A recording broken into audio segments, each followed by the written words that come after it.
वितरण तिथि 2026-27 जो कि 19 मार्च को हुई थी। ये हमारे देश में कैसा जाएगा, इसमें क्या बड़ी घटनाएं हो सकती, किन चीजों का आपको ध्यान रखना चाहिए, इसकी सबसे सटीक भविष्यवाणी हम इस वीडियो में करने वाले हैं। ये वीडियो दो पार्ट में हुआ है। इसका पार्ट वन आज इस वीडियो में मिलेगा, पार्ट टू भी हम जल्दी लेके आएंगे आपके लिए, तो इस वीडियो को एंड तक जरूर देखिए। चैत्र तिथि साल 2026 की तिथि प्रवेश की सबसे सटीक भविष्यवाणी। धन्यवाद। हमारे हिंदू नववर्ष 2026-27 चैत्र तिथि प्रवेश का हम सटीक भविष्यवाणी करने जा रही है। तो तो उसके पहले हम इसको देखें कि जो हमारा हिंदू नववर्ष 19 मार्च 2026 को ठीक सुबह 6:54 पे शुरू हुआ था। तो इसकी सटीक भविष्यवाणी अब हम करने जा रहे हैं। और इसे हम चैत्र प्रतिपदा की तिथि कहते हैं, जो कि हमारा हिंदू नववर्ष होता है। सुबह 6:54 पे दिल्ली, भारत में ये तिथि शुरू हुई है। और अगर आप ये कुंडली देखो तो ये पाइसिस यानी मीन लग्न की कुंडली बनती है, जिसके स्वामी गुरु यानी बृहस्पति होते हैं, जो कि मिथुन राशि में चल रहे हैं। इसके स्वामी होते हैं गुरु यानी बृहस्पति, जो कि पहले और दशम भाव के भी स्वामी हैं। और वो चौथे भाव में मिथुन राशि में अपने खुद के पूर्णवसु नक्षत्र में है। इसमें फिर मंगल, जो कि दूसरे और नवम भाव के स्वामी होके 12th हाउस यानी 12वें घर में है। एक्वेरियस यानी कुंभ राशि में राहु के शतभिषा नक्षत्र में, जो कि कंबस्ट यानी कि अस्त है। छठे सिक्स लॉर्ड यानी सन द्वारा, सूर्य द्वारा और राहु के साथ, अपनी शत्रु राहु के साथ कंजंक्ट हुए। उसके बाद वीनस यानी शुक्र, जो कि तीसरे और अष्टम भाव के स्वामी है, और वो पहले भाव में उच्च के चल रहे रेवती नक्षत्र में। फिर बुध यानी कि चौथे और सातवें घर के स्वामी होके वो 12वें घर में कुंभ राशि में वक्री है, अस्त भी है, और राहु के साथ क्लोज कंजंक्शन में भी है, द्युति में है। फिर पंचम भाव के स्वामी चंद्रमा होते हैं, जो कि पहले भाव में है, लेकिन सूर्य द्वारा अस्त है, क्योंकि हम जानते हैं कि चैत्र तिथि शुरू होने से पहले अमावस्या रहती है, और अमावस्या के दिन सूर्य और चंद्र एक ही राशि में एक ही साथ होते हैं। उसके बाद सूर्य, जो कि छठे घर के स्वामी हैं, और वो लगन भाव में उत्तर भाद्रपदा नक्षत्र में मीन राशि में है। और शनिदेव, जो कि दशम और 11वें भाव के स्वामी होके पहले भाव मीन राशि में उत्तर भाद्रपदा नक्षत्र में है, और वो भी अस्त है सूर्य द्वारा।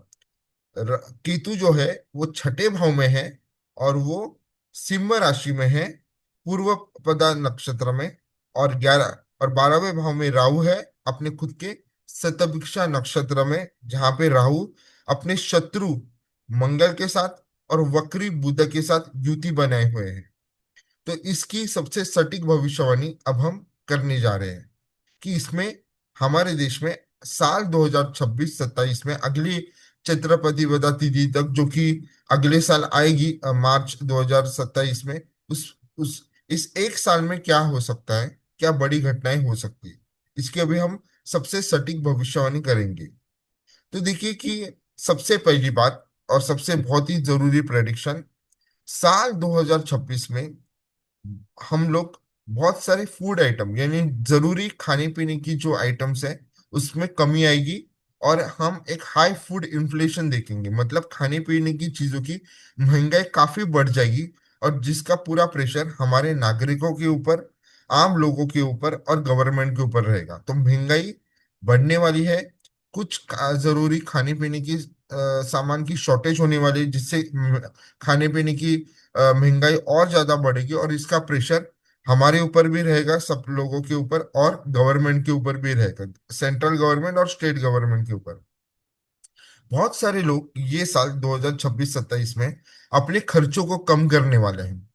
और बहुत सारे लोग जो अननेसेसरी लग्जरी आइटम लेते हैं, जैसे कि बहुत लोगों का ये प्लान रहता है कि मैं ये ले लूं वो ले लूं, मतलब लग्जरी आइटम में बहुत लोग कटिंग करेंगे, और पूरा ध्यान लोग अपने सेविंग में लगाएंगे कि मैं दो पैसे बचाऊं, कैसे मैं किस तरह से अपने खर्चों को कम करूं, क्योंकि महंगाई बढ़ने वाली है। तो उससे बहुत लोगों को ये समझ में आएगा कि अब मुझे फोकस अपना सेविंग के ऊपर करना चाहिए, ना कि मुझे बहुत सारे खर्चे करके फिर पछताना पड़ेगा। तो फोकस रहेगा सेविंग के ऊपर, अपने खर्चे कम करेंगे, और लोग अननेसेसरी सामान इस साल तो खरीदने से थोड़ा बचेंगे आमतौर पर। बहुत सारे लोग स्टेबल इनकम के लिए स्ट्रगल करेंगे, कुछ लोगों की जॉब भी जाने वाले हैं, रिसेशन यानी मंदी भी आने वाली, ये हमारे देश में भी होगा, लेकिन इसका सबसे ज्यादा असर दुनिया भर में रहेगा, जिसको हम ग्लोबल रिसेशन कहते हैं, या जागतिक महामंदी कहते हैं। और उसके कारण सब लोगों के इनकम सोर्स के ऊपर थोड़ा सा प्रेशर आएगा। ये साल में जिन लोगों की शुक्र जन्म की पत्रिका में, बहुत इंपॉर्टेंट प्रेडिक्शन है, अगर आपका शुक्र आपकी जन्म की पत्रिका में बहुत अच्छे है, तो इन सब चीजों के बावजूद भी आप अच्छा करेंगे। तो ये बहुत ही इंपॉर्टेंट है कि अपने जन्म को शुक्र को देखिए। अगर आपकी शुक्र अच्छे बेटे है, और उसी शुक्र की आपको इस साल में दशांतर दशा है, तो ये साल इन सारी परेशानियों के बावजूद भी आप उसमें से अच्छा करोगे। और मैं ऐसा ये शुक्र के बारे में क्यों कह रहा हूँ, वैसे तो हमारे नवग्रह है उसमें शुक्र का ही क्यों लिया, क्योंकि अगर आप ये तिथि प्रवेश की अगर चैत्र तिथि प्रवेश की अगर तिथि देते ये चार्ट के ऊपर, तो आप देखो कि तीसरे और अष्टम भाव के होके शुक्र उच्च के बेटे हैं रेवती नक्षत्र में लगन में, और नवमांश में शुक्र का ही लगन यानी कि तुला लग्न उदित है, और वहां पे भी चौथे भाव में शुक्र बैठे हैं। और किसी मारक ग्रह की ना तो शुक्र के साथ युति है, और ना ही शुक्र उसे देख रहे हैं। यहाँ पे हालांकि लगन में वहां पे शनिदेव है और सूर्य देव है, लेकिन वो डिग्री वाइज थोड़े से दूर है। तो भी उच्च भाव के शुक्र बैठे हैं लगन में, और नवमांश में वो चौथे भाव में बैठे हैं, और उन्हीं का यानी तुला लग्न ही उदित है नवमांश में। इसलिए मैं कह रहा हूँ कि अगर आपकी कुंडली में शुक्र काफी अच्छे बैठे हैं, तो इन सब परेशानियों के बावजूद भी इस साल आप अच्छा करोगे।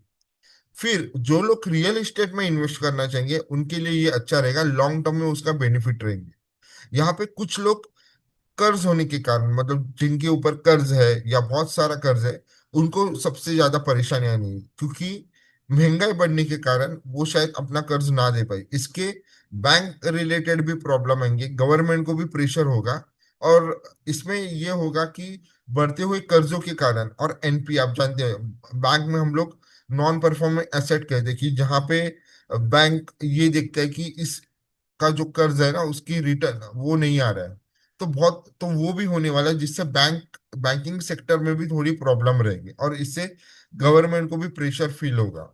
और इसका सबसे ज्यादा असर अगले महीने अप्रैल और मई में सबसे ज्यादा होने वाला है। तो बैंकिंग रिलेटेड कुछ ना कुछ थोड़ा क्राइसिस रहेगा, लेकिन तो भी मैं बोलूंगा कि इससे भी हम लोग निकल जाएंगे, लेकिन ये होगा, ये आप देख लोगे। उसके बाद बहुत एक संभावना है कि कोई वायरल डिसीजेस भी आ सकता है। इसकी जुलाई से लेके सितंबर के बीच में थोड़ी सी ज्यादा संभावना है, लेकिन ये कोविड जैसा कुछ नहीं रहेगा, कि डरने वाली बात नहीं कि कोविड जैसी कोई वापस से महामारी आएगी फिर लॉकडाउन होगा, ऐसा कुछ नहीं होगा। लेकिन एक वायरल डिसीज आ सकता है, जिसके कारण आम लोगों में थोड़ी घबराहट रहेगी, लेकिन कोविड जैसी कोई सिचुएशन बनने वाली नहीं है। इस साल नॉर्थ इंडिया, यहाँ पे नेचुरल कैलामिटीज बहुत होने वाली, जैसे कि भूकंप होना, माउंट स्लाइडिंग होना, और कुछ पार्ट नॉर्थ इंडिया पे वहां पे बारिश कम होने वाली है, तो अकाल जैसी स्थिति भी आ सकती है नॉर्थ इंडिया में, ये आप देखे रहिए। फिर ये भी हो सकता है कि हमारे अप्रैल और मई में हमारा जो शत्रु राष्ट्र है उसके कारण थोड़ा सा एक कॉन्फ्लिक्ट हो जाए। अगर शत्रु राष्ट्र हिम्मत करता है हमसे थोड़े किसी चीज को लेके युद्ध करने में, तो उसमें शत्रु राष्ट्र का नुकसान बहुत ज्यादा होगा। और ये अभी शत्रु राष्ट्र के ऊपर है कि क्या वो ये डिसीजन लेता है कि हमारे देश के साथ युद्ध करने के लिए वो या कुछ ऐसी गड़बड़ करने के लिए वो तैयार है। अगर वो करेगा तो वो उसका नुकसान बहुत ज्यादा होगा, और वो अपनी एक बहुत बड़ी जमीन भी खो देगा। तो हम उसमें अच्छा करेंगे, लेकिन ये अभी शत्रु राष्ट्र के ऊपर है कि वो ये करेगा या नहीं करेगा। और इसकी संभावना भी अप्रैल से लेके मई में बहुत ज्यादा है।